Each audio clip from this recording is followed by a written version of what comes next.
Our newest teammate, Adrian Wojnarowski, breaking the news: Chris Paul will be traded to the Houston Rockets. Chris Paul joining forces with James Harden. People in Houston are ecstatic. Let's go back to you first hearing about the possibility, Chris, of coming to Houston. You hear about this possibility of all the things that were out there. You thought what? I didn't know what to think. You know, I set up shop in LA. You know, I mean, my family was there. My brother, his wife and kids were there. My in-laws moved there last year. And I didn't know what to think. You know, it was kind of scary, to tell you the truth. Did any part of that have to do, the scariness have to do with, God, James has such an identity and such a presence here, obviously, in Houston. Did it feel like you were walking onto somebody else's team? Not at all. That was never any of the hesitation, because at the end of the day, I know who I am. You know, I think everything was about, more so about my family and just change.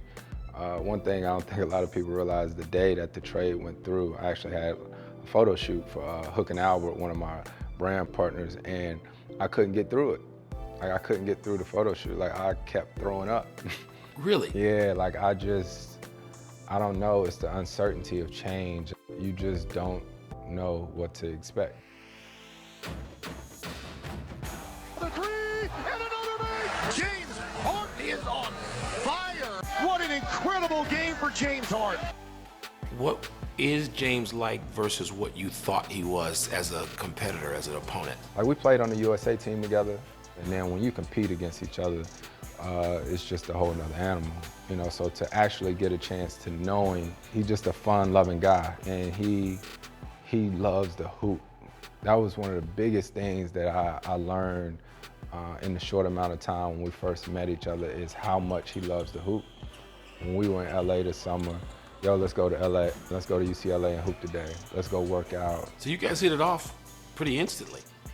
Yeah, and I think it was because we both, we wanted to make it work.